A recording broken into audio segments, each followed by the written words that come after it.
Hi hello ನಮಸ್ಕಾರ, ಎಲ್ಲರೂ ಹೇಗಿದ್ದೀರಾ? ನಾನು ಚೆನ್ನಾಗಿದ್ದೀನಿ, ನೀವು ಚೆನ್ನಾಗಿರ ಅಂತ ಭಾವಿಸ್ತೀನಿ. ವೆಲ್ಕಮ್ ಬ್ಯಾಕ್ ಟು ಪ್ರಮೋದ್ ಭಾರತೀಯ ಯೂಟ್ಯೂಬ್ ಚಾನಲ್. ನಾನಿವತ್ತು ನನ್ನ ಹೊಸ ಬೈಕ್ ಆದಂತ ರಾಯಲ್ ಎನ್ಫೀಲ್ಡ್ ಅವರ ಕಾಂಟಿನೆಂಟಲ್ GT 650 ಬೈಕ್ ನ ರಿವ್ಯೂ ಮಾಡಕ್ ಬಂದಿದ್ದೀನಿ. ಇವತ್ತು ನಮ್ಮ ಕಾಂಟಿನೆಂಟಲ್ GT 650 ಬೈಕ್ ನ ರಿವ್ಯೂ ಮಾಡೋಣ. ಏನೇನ್ ಫಂಕ್ಷನ್ಸ್ ಕೊಟ್ಟಿದ್ದಾರೆ, ಏನೇನ್ ಫ್ಯೂಚರ್ಸ್ ಇದೆ ಅನ್ನೋದನ್ನ ನಾನು ಈ ವಿಡಿಯೋದಲ್ಲಿ ತಿಳಿಸ್ಕೊಡ್ತೀನಿ. ಸೊ ವಿಡಿಯೋನ ಸ್ಕಿಪ್ ಮಾಡದೆ ಪೂರ್ತಿ ಎಂಡ್ವರೆಗೂ ನೋಡಿ ಅಂತ ಕೇಳ್ಕೊಂತ ಬನ್ನಿ ಇವತ್ತಿನ ವಿಡಿಯೋನ ಸ್ಟಾರ್ಟ್ ಮಾಡೋಣ.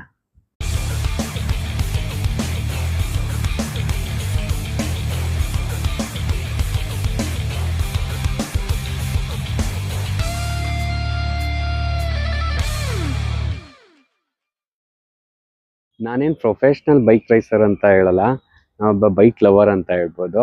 ನನ್ನ ಹತ್ರ ಫಸ್ಟು KTMದು RC 200 ಬೈಕ್ ಇತ್ತು. ಆ ಬೈಕ್ನ ಸೇಲ್ ಮಾಡಿದ್ಮೇಲೆ ನಂಗೆ ಬೇರೆ ಇನ್ನೊಂದು ಯಾವುದೋ ಒಂದು ಒಳ್ಳೆ ಸ್ಪೋರ್ಟ್ಸ್ ಬೈಕ್ ತೊಗೊಬೇಕು ಅಂತ ಆಸೆ ಇತ್ತು.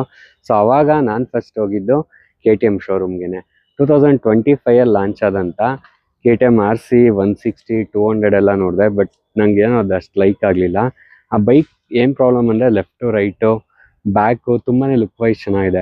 ಬಟ್ ಫ್ರಂಟ್ ವೈಸ್ ಅಂತ ನೋಡಿದಾಗ ಆ ಬೈಕ್ ನನಗೇನು ಅಷ್ಟು ಲುಕ್ಕಾಗಿ ಕಾಣುತ್ತೆ. ನಾನು ನೆಕ್ಸ್ಟ್ ಹೋಗಿದ್ದು ಯಮಹಾ ಶೋರೂಮ್ಗೆ. ಯಮಹಾದಲ್ಲೂ ನನಗೇನು ಅಂತ ಅಷ್ಟು ಇಷ್ಟ ಆಗಲಿಲ್ಲ. ನೆಕ್ಸ್ಟು ಟ್ರಾಂಪು ಟ್ರಕ್ಸ್ಟನ್ ನೋಡಿದೆ, ಬಟ್ ಅದು ಅಷ್ಟು ಇಷ್ಟ ಆಗಲಿಲ್ಲ.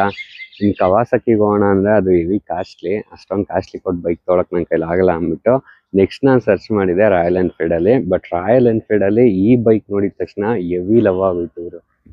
ಈ ಗಾಡಿ ಅಂತೂ ಸೆಕ್ಸಿ ಆಗಿದೆ ಗುರು. ಯಾವುದೇ ಆ್ಯಂಗಲಲ್ಲಿ ನೋಡಿದ್ರು ಕ್ಲಾಸ್ ಆಗಿ ಕಾಣುತ್ತೆ.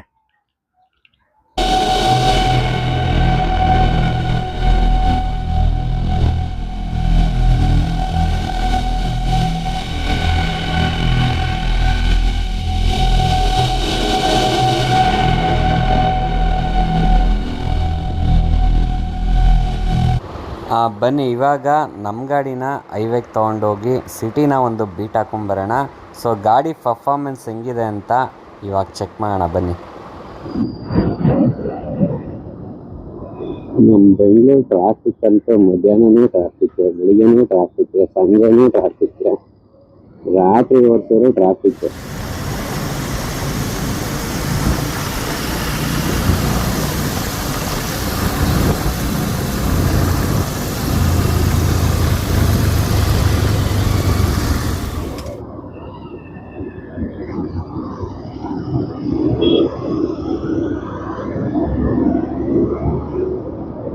ಗಾಡಿ ರೆಸ್ಪಾನ್ಸ್ ಅಂತೂ ಸಖತ್ತಾಗಿದೆ ಗುರು. ಗಾಡಿ ವೆಯ್ಟ್ ಬಂದು 220 kgs ಇದೆ. ಫ್ಯೂಯಲ್ ಕೆಪಾಸಿಟಿ ಬಂದು 12 ಲೀಟರ್ಸ್ ಕೊಟ್ಟಿದ್ದಾರೆ. ಅರೌಂಡ್ ಒಂದು 235-240 kg ಅಂತ ಅನ್ಕೊಳ್ಳಿ. ಬಟ್ ಗಾಡಿ ಓಡಿಸುವಾಗ ನಿಮ್ಗೆ ಆ ಥರ ಸ್ಪೀಡೇ ಬರಲ್ಲ. ಬೆನ್ನು ಇರಂಗೆ ಹೋಗುತ್ತೆ. ಒಳ್ಳೆ ರಾಕೆಟ್ ಸಿಕ್ಕೊಂಡು ನಿಂತಿದ್ದಾರೆ ಗಾಡಿ ಮಾತ್ರ. 5 ಲಕ್ಷ ಕೊಟ್ಟಿದ್ದಕ್ಕೆ ಸಾರ್ಥ ಅನ್ಸುತ್ತೆ. ಕೈ ಕಡಿತಾ ಇದೆ ಟ್ರಾಕಲ್ ಕಡೆ ಅಂತ. ಬಟ್ ಹೊಸ ಗಾಡಿ ಸರ್ವಿಸ್ ಎಲ್ಲ ಆಗ್ಲಿ, ಆಮೇಲೆ ಚರ್ಚೆನ. ಈ ಗಾಡಿ ಮೈಲೇಜ್ ಅಂತ ಬಂದ್ರೆ ನಿಮ್ಗೆ ಕಂಪ್ನಿಯಿಂದ 25-30 ಕೊಡುತ್ತೆ ಅಂತ ಹೇಳ್ತಾರೆ. ಬಟ್ ಅಷ್ಟೆಲ್ಲ ಕೊಡಲ್ಲ ಇದು. ನನ್ನ ಪ್ರಕಾರ ಹೈವೇ ನಿಮ್ಗೆ 20-25 ಕೊಟ್ಟರೆ ಹೆಚ್ಚು. ಸಿಟಿಲೆಲ್ಲ ಒಂದು 20-22 ಅಂತ ಅನ್ಕೊಬೋದು. ಬಟ್ ನಾನು ಓಡಿಸೋ ಹುಟ್ಟಿಗೆ 5-20 ಕೊಡೋದು ಡೌಟ್.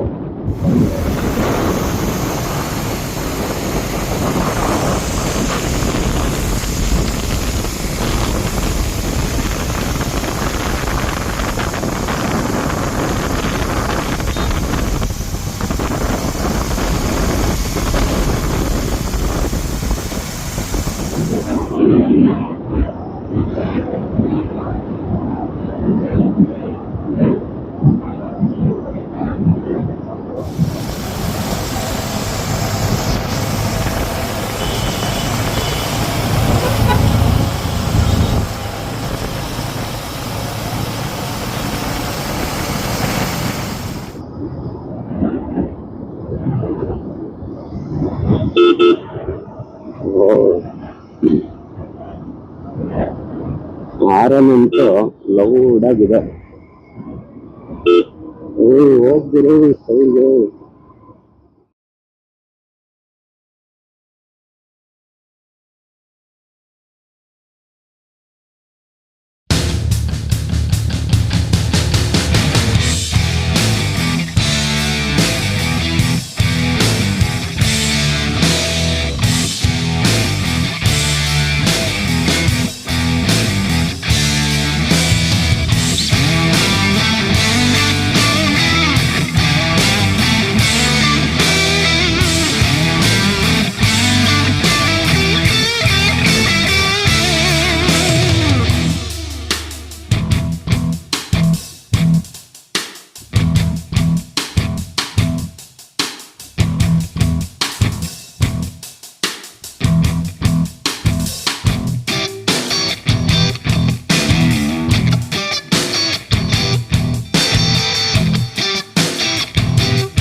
ಬನ್ನಿ ಗಾಡಿ ಫ್ರಂಟಿಂದ ರಿವ್ಯೂ ಸ್ಟಾರ್ಟ್ ಮಾಡೋಣ. ಫ್ರಂಟಲ್ಲಿ ನೋಡ್ತಾ ಇರ್ಬೋದು ನೀವು, ಹಳೆ ಗಾಡಿಗಳಿಗೆಲ್ಲ ಹ್ಯಾಲೋಜನ್ ಹೆಡ್ಲೈಟ್ನ ಕೊಡ್ತಾ ಇದ್ರು. ಬಟ್ ಈಗ ಬರೋ ಮಾಡಲ್ಸ್ಗೆ LED ಹೆಡ್ಲ್ಯಾಂಪ್ನ ಕೊಟ್ಟಿದ್ದಾರೆ. ನಿಮಗೆ GT ಫುಲ್ ಫಾರ್ಮ್ ಗೊತ್ತಾ? GT ಅಂದರೆ ಗ್ರ್ಯಾಂಡ್ ಟೂರರ್ ಅಂತ. ಇದೊಂದು cafe racer bike. LED headlight ಕೊಟ್ಟಿದ್ದಾರೆ, ಬಟ್ LED ಹೆಡ್ಲೈಟ್ ಜೊತೆಗೆ LED ಇಂಡಿಕೇಟರ್ ಕೊಟ್ಟಿಲ್ಲ. ಇಂಡಿಕೇಟರ್ ಮಾತ್ರ ಹ್ಯಾಲೋಜನ್ ಕೊಟ್ಟಿದ್ದಾರೆ, ಬಟ್ ಹೆಡ್ಲೈಟ್ ಮಾತ್ರ LEDನ ಕೊಟ್ಟಿದ್ದಾರೆ. ಸೊ ಹಾಗೆ ಫ್ರಂಟ್ ಬಂದು ಟೆಲಿಸ್ಕೋಪಿಕ್ ಸಸ್ಪೆನ್ಸ್ನ ಕೊಟ್ಟಿದ್ದಾರೆ. ಈ ಗಾಡಿ ಮಾತ್ರ ಕ್ಲಾಸ್ ಆಗಿದೆ ಗುರು. ಯಾವ ಆ್ಯಂಗಲ್ ಇಂದ ನೋಡಿದ್ರು ಒಳ್ಳೆ ಲುಕ್ ಇದೆ. ನಾನು ಮೊದಲು ನೋಡಿದ ತಕ್ಷಣನೇ ಹೆವಿ ಲವ್ ಆಗೋಯ್ತು. ಇನ್ ವೀಲ್ಸ್ ನ ನೋಡೋದಾದ್ರೆ 18 ಇಂಚಸ್ ಸ್ಪೋಕ್ಸ್ ವೀಲ್ ನ ಕೊಟ್ಟಿದ್ದಾರೆ. ಇದು ವಿತ್ ಟ್ಯೂಬ್ ಟೈರ್ಸ್. ಪಂಚರ್ ಏನಾದ್ರು ಆದ್ರಂತೂ ಈ ಗಾಡಿ ತಳ್ಳಕ್ ಸತ್ವಿ ಅಂತಲೇ ಅನ್ಕೊಳ್ಳಿ. ಹಾಗೆ 320 AM ಡಿಸ್ಕ್ ಇದಕ್ಕೆ ಬೈ ಬ್ರೇಕ್ ಕ್ಯಾಲಿಪರ್ಸ್ ನ ಕೊಟ್ಟಿದ್ದಾರೆ. ಹಾಗೆ 190 ಸೆಕ್ಷನ್ ಟೈರ್ ನ ಕೊಟ್ಟಿದ್ದಾರೆ. ಫ್ರಂಟ್ ಬಂದು 40 mm ಟೆಲಿಸ್ಕೋಪಿಕ್ ಸಸ್ಪೆನ್ಸ್ ನ ಕೊಟ್ಟಿದ್ದಾರೆ. ನೆಕ್ಸ್ಟ್ ಬಂದು 648cc liquid cold engine, 78 mm stroke, 67.8 mm bore ಇದೆ. ಟ್ವಿನ್ ಸಿಲಿಂಡರು, ಎರಡು ಸೈಡು ಎಕ್ಸಾಟ್ಸ್ ಇರುತ್ತೆ.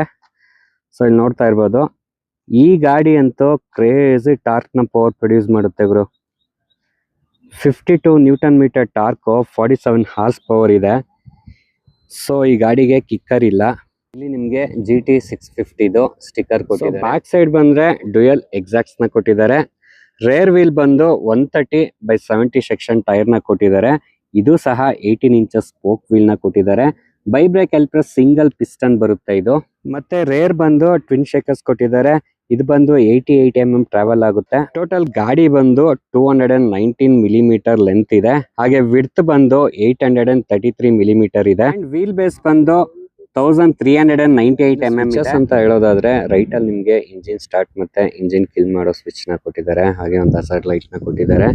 ಮತ್ತೆ ಲೆಫ್ಟ್ ಅಲ್ಲಿ ನೀವು ನೋಡ್ತಿರ್ಬೋದು, head light, low beam, high beam switch ನ ಕೊಟ್ಟಿದ್ದಾರೆ. ಮತ್ತೆ ಇಂಡಿಕೇಟರ್ ಸ್ವಿಚ್ ನ ಕೊಟ್ಟಿದ್ದಾರೆ. ಹಾಗೆ ಹಾರನ್ ಸಹ ಕೊಟ್ಟಿದ್ದಾರೆ. ಇಲ್ಲೇ ಹಾರನ್ ಅಂತೂ ಫುಲ್ ಸ್ಟ್ರಾಂಗ್ ಆಗಿದೆ ಇವರು, ಸಾಕಾಗಿದೆ ಹಾರನ್ ಸೌಂಡ್ ಅಂತೂ. ಹಾಗೆ ಇಲ್ಲಿ ಬಂದ್ರೆ ನಿಮ್ಗೆ ಚಾರ್ಜಿಂಗ್ ಪೋರ್ಟ್ ನ ಕೊಟ್ಟಿದ್ದಾರೆ. ಇದೊಂಥರ ಹೈಡನ್ ಸ್ವಿಚ್ ತರ ಕಾಣುತ್ತೆ. ತುಂಬಾ ಸಂದಿಲ್ ಕೊಟ್ಟಿದ್ದಾರೆ, ಬಟ್ ಕ್ವಾಲಿಟಿ ಚೆನ್ನಾಗಿದೆ. GT ಅಂದ್ರೆ ಗ್ರ್ಯಾಂಡ್ ಟೂರರ್ ಅಂತ. ಇದೊಂದು cafe racer bike. Cafe racer ಅಂದ್ರೆ ವೆಯ್ಟ್ಲೆಸ್ ಇರಬೇಕು, ಬಟ್ ಈ ಗಾಡಿ ನಿಮ್ಗೆ ಆಲ್ಮೋಸ್ಟ್ ಒಂದು 220 kg ಇದೆ. ಇನ್ನು ಫ್ಯೂಯಲ್ ಟ್ಯಾಂಕ್ ಅಂತ ಬಂದ್ರೆ ನಿಮ್ಗೆ 12 ಲೀಟರ್ ಕೆಪಾಸಿಟಿನ ಕೊಟ್ಟಿದ್ದಾರೆ. ನೀವು 12 ಲೀಟರ್ ಫ್ಯೂಯಲ್ ನ ಫಿಲ್ ಮಾಡಿ ಗಾಡಿ ವೆಯ್ಟ್ ಚೆಕ್ ಮಾಡ್ತೀನಿ ಅಂದ್ರೆ ಅರೌಂಡ್ ಒಂದು 240 kg ವರ್ಗೂ ಈ ಗಾಡಿ ಬರುತ್ತೆ. ಈ ಗಾಡಿ ತಳ್ಳುವಾಗಷ್ಟೇ ನಿಮ್ಗೆ 240 kg ಇದೆ ಅಂತ ಫೀಲ್ ಆಗುತ್ತೆ. ಬಟ್ ಈ ಗಾಡಿನ ನೀವು ಒನ್ಸ್ ಸ್ಟಾರ್ಟ್ ಮಾಡಿ ಗಾಡಿ ಮೂವ್ ಮಾಡ್ಬಿಟ್ರಂತೂ 240 kg ಅನ್ನೋದು ನಿಮ್ಗೆ ಮ್ಯಾಟ್ರೇ ಆಗಲ್ಲ. ಗಾಡಿ ಅಂತೂ ಒಳ್ಳೆ ರಾಕೆಟ್ ನುಗ್ದಂಗೆ. ಇನ್ನು ಸೀಟಿಂಗ್ ಪೊಸಿಷನ್ ಅಂತ ಬಂದ್ರೆ KTM ಅಷ್ಟು ಅಗ್ರೆಸಿವ್ ಆಗಿ ಬರಲ್ಲ, ಬಟ್ ಕಂಫರ್ಟಬಲ್ ಆಗಿದೆ. ನೋಡೋಕೆ ಸ್ವಲ್ಪ ಅಗ್ರೆಸಿವ್ ಆಗಿ ಕಾಣುತ್ತೆ, ಬಟ್ ಕುತ್ಕೊಂಡಂತೂ ಕಂಫರ್ಟಬಲ್ ಫೀಲ್ ಆಗುತ್ತೆ. ಹೈಟ್ ಕೂಡ ಅಷ್ಟೇ, ಜಾಸ್ತಿ ಬೈಕ್ ಹೈಟ್ ಇಲ್ಲ, 84 mm ಹೈಟ್ ಇದೆ. ನಾನು 5.6 ಇದ್ದೀನಿ. ಸೊ ನನಗೆ ಕಂಫರ್ಟಬಲ್ ಆಗಿದೆ. ಓಡ್ಸೋಕಂತೂ ಬೊಂಬಾಡಕ್ ಫೀಲ್ ಆಗುತ್ತೆ.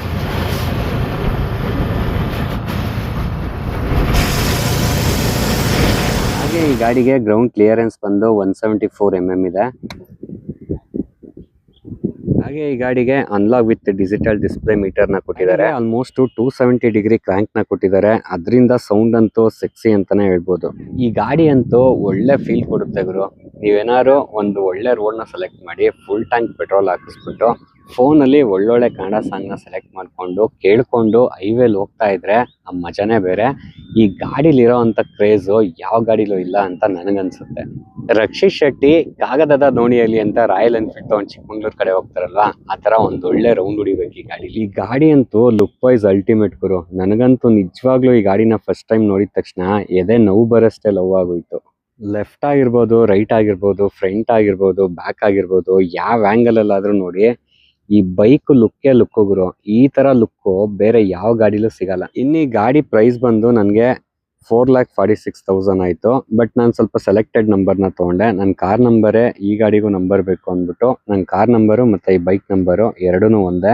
ಸೊ ಹಂಗಾಗಿ ಸೆಲೆಕ್ಟೆಡ್ ನಂಬರು ಮತ್ತು ಈ ಬಾರ್ ಹ್ಯಾಂಡಲ್ಸು ಮತ್ತು ಈ ಸ್ಕ್ರಾಚ್ ಗಾರ್ಡು ಅದು ಇದೆಲ್ಲ ಸೇರಿ ಅರೌಂಡ್ ನನಗೆ ಒಂದು 5 ಲಕ್ಷ. ರಾಯಲ್ ಎನ್ಫೀಲ್ಡ್ ಅಲ್ಲಿ ಈ ಮಾಡಲೇ ಕಾಸ್ಟ್ಲಿಯೆಸ್ಟ್ ಬೈಕು. ಇದರಲ್ಲಿ 4 to 5 ಕಲರ್ಸ್ ಬರುತ್ತೆ. ನನ್ನ ಕಾರ್ ಕಲರ್ ಬಂದು red and black combination. So ಅದಕ್ಕೆ ನಾನು ಈ ಕಲರ್ ಸೆಲೆಕ್ಟ್ ಮಾಡಿದೆ. ಇದು ಬಂದು ರಾಕೋ ರೈಟ್ ಕಲರ್ ಅಂತ. ಗಾಡಿ ರೆಸ್ಪಾನ್ಸ್ ಅಂತೂ ಸಕ್ಕತ್ತಾಗಿದೆ ಗುರು. ರಾಯಲ್ ಎನ್ಫೀಲ್ಡ್ ಅಲ್ಲಿ ಇದೇ ಹೆವಿ ಟಾರ್ಕಿ ಆಗಿರೋದು. ಹೊಸ ಗಾಡಿ ಜಾಸ್ತಿ ಥ್ರಾಟಲ್ ಕೊಡಬಾರ್ದು ಅಂದ್ರೂ ಕೈ ಕಡಿತಾ ಇರುತ್ತೆ. ಸೊ ಒಂದ್ ಸರ್ವಿಸ್ ಆಗ್ಲಿ, ಆಮೇಲೆ ಈ ಗಾಡಿನ ಚೆನ್ನಾಗಿ ಗಾಡಿ ಅಂತೂ 150 ವರೆಗೂ ಚೆಚ್ಚಿದ್ರು ವೈಬ್ಲಿಂಗ್ ಬರ್ತಿಲ್ಲ. ಹೊಸ ಗಾಡಿ ಅಲ್ವಾ, ಸೊ ಅದಕ್ಕಿರ್ಬೋದು. ಮುಂದಕ್ಕೆ ನೋಡ್ಬೇಕು ಹಿಂಗಾಗುತ್ತೆ. ಇನ್ನು ಫ್ಯೂಯಲ್ ಟ್ಯಾಂಕ್ ಬಂದು 12.5 ಲೀಟರ್ ಕೆಪಾಸಿಟಿನ ಕೊಟ್ಟಿದ್ದಾರೆ. ಮೈಲೇಜ್ ಅಂತ ಬಂದ್ರೆ 22-23 ಕೊಡ್ಬೋದು. ಬಟ್ ನೀವು ಡ್ರೈವ್ ಹೇಗ್ ಮಾಡ್ತೀರಾ ಅದ್ರ ಮೇಲೆ ಡಿಪೆಂಡು. ಹೈವೇ ಆದ್ರೆ 23, ಸಿಟಿ ಆದ್ರೆ 20. ಬಟ್ ನಾನ್ ಓಡಿಸೋ ರೇಂಜ್ಗೆ ಇದು 20 ಕೊಡೋದು ಡೌಟೇ ಗುರು. ಇನ್ನು ಎಕ್ಸಾಕ್ಟ್ಸ್ ಅಂತೂ ಹಾಕ್ಬಿಟ್ರಂತೂ 18 ಒಳಗಡೆನೆ. ಇನ್ ಇದ್ರಲ್ಲಿ ಏನು ನೆಗೆಟಿವ್ ಇಲ್ವಾ ಅಂತ ಕೇಳಿದ್ರೆ ಖಂಡಿತವಾಗ್ಲೂ ನೆಗೆಟಿವ್. ಇದೇ ಡಿಸೈನ್ ಅಲ್ಲಿ ಅನ್ಲಾಗ್ ಇರೋ ಈ ಮೀಟರ್ ನ ಡಿಜಿಟಲ್ ಮೀಟರ್ ಕೊಟ್ಟಿದ್ರೆ ಚೆನ್ನಾಗಿರ್ತಿತ್ತು ಅಂತ. ಈ ಕಾಲದಲ್ಲೂ ಇನ್ನು ಹ್ಯಾಲೋಜನ್ ಪಾರ್ಕಿಂಗ್ ಲೈಟ್ ನ ಕೊಟ್ಟಿದ್ದಾರೆ, ಅದೊಂದು ಬೇಜಾರು. ಮತ್ತೆ ಇಂಜಿನ್ ಹೀಟ್ ಆದಾಗ ಹುಷಾರಾಗಿ ಗಾಡಿನ ಓಡಿಸ್ಬೇಕು. ಹೀಟ್ ಜಾಸ್ತಿ ಆಗುತ್ತೆ. ಈ ಗಾಡಿ ಶಾರ್ಟ್ಸ್ ಎಲ್ಲ ಹಾಕೊಂಡು ಈ ಬೈಕ್ ನ ಓಡ್ಸಕ್ಕಂತೂ ಆಗದೇ ಇಲ್ಲ. ಫ್ಯೂಯಲ್ ಮೀಟರ್ ಬಂದು ತುಂಬಾನೇ ಮೋಸ ಮಾಡುತ್ತೆ ಗುರು. ಸ್ಟ್ಯಾಂಡ್ ಹಾಕ್ದಾಗ ಒಂಥರ ತೋರಿಸುತ್ತೆ, ಸ್ಟ್ಯಾಂಡ್ ತೆಗ್ದಾಗ ಒಂಥರ ತೋರಿಸುತ್ತೆ. ನಿಮ್ಗೆ ಫ್ಯೂಯಲ್ ಜಜ್ಮೆಂಟ್ ಇರಬೇಕು, ನೀವು ಎಷ್ಟು ಹಾಕ್ಸಿರ್ತೀರಾ ಅನ್ನೋದು ಒಂದು ಐಡಿಯಾ ಇರಬೇಕು. ಸೊ ಅದ್ರ ಮೇಲೆ ಗಾಡಿನ ರನ್ ಮಾಡಬೇಕು. ಇಲ್ಲ ಅಂದ್ರೆ ನೀವು ಸ್ಟ್ಯಾಂಡ್ ಹಾಕ್ದಾಗ ನಿಮ್ಗೊಂದು 3 ಪಾಯಿಂಟ್ ತೋರಿಸುತ್ತೆ, ಸ್ಟ್ಯಾಂಡ್ ಎತ್ತಿದಾಗ 1.2 ಬಂದ್ಬಿಡುತ್ತೆ. ಸ್ವಲ್ಪ ದೂರ ಓಡಿಸಿದ ತಕ್ಷಣ ರಿಸರ್ವ್ ಕೇಳುತ್ತೆ. ಸೊ ಹಾಗಾಗಿ ನೀವು ಎಷ್ಟು ಫ್ಯೂಯಲ್ ಹಾಕಿಸ್ಕೊಂತೀರಾ ನಿಮ್ಗೊಂದು ಐಡಿಯಾ. ಮೀಟರ್ ಮತ್ತೆ RPM ಮೀಟರ್ ಬಿಟ್ರೆ ಇನ್ನೇನು ಕೊಟ್ಟಿಲ್ಲ. ಇಷ್ಟು ಅಮೌಂಟ್ಗೆ ಇವರು ಇನ್ನೂ ಸ್ವಲ್ಪ ಅಪ್ಡೇಟ್ ಮಾಡ್ಬೋದಿತ್ತು ಅಂತ ನನಗನ್ಸುತ್ತೆ. ಇನ್ನು ಈ ಗಾಡಿ ಮೇಂಟೆನೆನ್ಸ್ ಅಂತ ಬಂದ್ರೆ ಇಯರ್ಲಿ ಮಿನಿಮಮ್ ಅಂದ್ರು ಪೆಟ್ರೋಲ್ ನ ಬಿಟ್ಟು 45 to 60,000 ಬೇಕಾಗುತ್ತೆ. ಸೊ ಅಷ್ಟು ಮೇಂಟೈನ್ ಮಾಡ್ತೀನಿ ಅಂದ್ರೆ ಮಾತ್ರ ಈ ಗಾಡಿನ ತಗೊಳ್ಳಿ. ಸದ್ಯಕ್ಕೆ ಈ ಬೈಕ್ ಬಗ್ಗೆ ಇಷ್ಟು ಹೇಳ್ಬೋದು. ನಾನು ಇದನ್ನ ತಗೊಂಡಿದ್ದು ಜನವರಿಲಿ, ಬಟ್ ಇದ್ರ ರಿವ್ಯೂ ಮಾಡ್ತಾ ಇರೋದು ಮಾರ್ಚ್ ಎಂಡಲ್ಲಿ. ಬಟ್ ನಂಗೆ ಟೈಮೇ ಸಿಗ್ಲಿಲ್ಲ ಇದ್ರ ರಿವ್ಯೂ ಮಾಡೋಣ ಅಂತ ಇಷ್ಟು ದಿನ ವೆಯ್ಟ್ ಮಾಡಿ ಕೊನೆಗೆ ಇವತ್ತು ಮಾಡಿದೆ. ನೋಡಿದ್ರಲ್ಲ GT 650 ರಿವ್ಯೂ ನೋಡಿದ್ರಲ್ಲ.